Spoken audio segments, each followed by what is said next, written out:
తెలంగాణలో రైతాంగానికి ప్రభుత్వం పెద్దపీట వేస్తోంది. ఈ నేపథ్యంలో వాడుకలో లేని వ్యవసాయ భూముల లెక్క తేల్చేందుకు రాష్ట్ర ప్రభుత్వం శాంపిల్ సర్వేను ప్రారంభించింది. ఫీల్డ్లో పంట సాగవుతున్నప్పటికీ క్రాప్ బుకింగ్ యాప్లో గతంలో తప్పుగా నమోదై ఉంటే రైతు నష్టపోయే ప్రమాదం ఉంది. ఈ కారణంగా ఇలాంటి భూములను మరోసారి వెరిఫై చేయాలని నిర్ణయించింది. కరీంనగర్, హన్మకొండ, ఖమ్మం, కామారెడ్డి, సంగారెడ్డి జిల్లాల్లో పైలట్ ప్రాజెక్టు కింద సర్వే చేస్తున్నారు. జిల్లాకో 2 మండలాల చొప్పున మొత్తం 180 గ్రామాల్లో ఫీల్డ్ వెరిఫికేషన్ చేస్తున్నారు.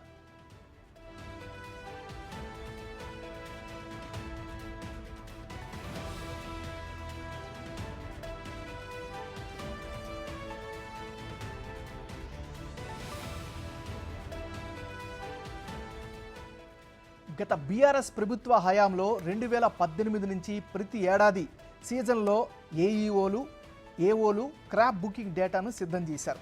ఇందులో భాగంగా సాగు చేస్తున్న భూముల వివరాలతో పాటు సాగులో లేని భూముల వివరాలు కూడా నమోదు చేశారు. అయితే ఈ డేటాలో ఉన్న సాగులో లేని భూముల వివరాలను ఇప్పుడు దీనిపై రీవెరిఫై చేయాలని ప్రభుత్వం నిర్ణయించింది. గ్రామాల్లో పనిచేసే పంచాయతీ సెక్రటరీలు, ఐకేపీ సీసీలు, ఏఈఊలకు బాధ్యతలను అప్పగించింది. ల్యాండ్ యూటిలైజేషన్ సర్వే ఫీల్డ్ వెరిఫికేషన్లో భాగంగా గతంలో పంట సాగు చెయ్యని భూముల వివరాలను మాత్రమే రీవెరిఫై చేస్తున్నారు.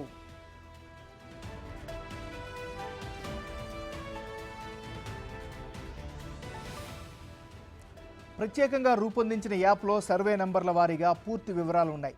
సర్వే నెంబర్లను సెలెక్ట్ చేసి పంట సాగులో లేకపోవడానికి గల కారణాలను యాప్లో పొందుపరుస్తున్నారు. ఈ కారణాల వల్ల ఇళ్ళు, లేఅవుట్, లీగల్ రిజిస్ట్రేషన్లు, గుట్టలు, చెరువులు, ప్రభుత్వం సేకరించిన భూమి, ఇతర అంశాలతో పాటు మరేదైనా కారణం ఉంటే ఎంట్రీ చేసేందుకు ఆప్షన్ ఇచ్చారు. సాగులో ఉన్నప్పటికీ సాగులో లేదని తప్పుగా నమోదై ఉంటే ఆ విషయాన్ని కూడా అప్డేట్ చేస్తున్నారు. ఇందులోనూ వివిధ రకాల ఆప్షన్లు ఇచ్చారు. ఇవి కాక ఇతర కారణాలు ఏమైనా ఉంటే ఎంట్రీ చేసేందుకు కూడా మరో ఆప్షన్ ఉంటుంది.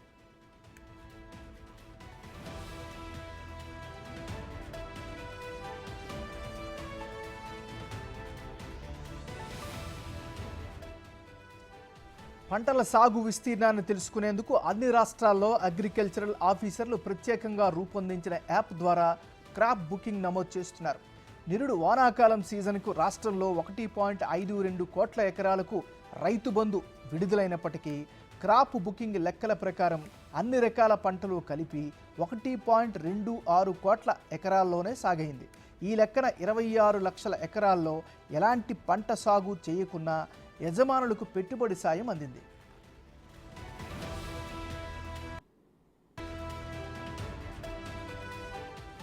గుట్టలు, రోడ్లు, చెరువులు, కుంటలు, ఇళ్ళు, ప్లాట్లు వంటి వ్యవసాయేతర భూములకు ఈసారి రైతు భరోసా ఇవ్వకూడదని ప్రభుత్వం నిర్ణయించింది. ఈ నేపథ్యంలో నిజమైన రైతులు నష్టపోకుండా నాన్ అగ్రికల్చరల్ ల్యాండ్స్ను రీవెరిఫై చేయాలని ప్రభుత్వం నిర్ణయించింది. ఈ స్టడీలో భారీ తేడాలు ఉంటే రాష్ట్రమంతా సర్వే చేసేందుకు అవకాశం ఉందని వెల్లడించింది.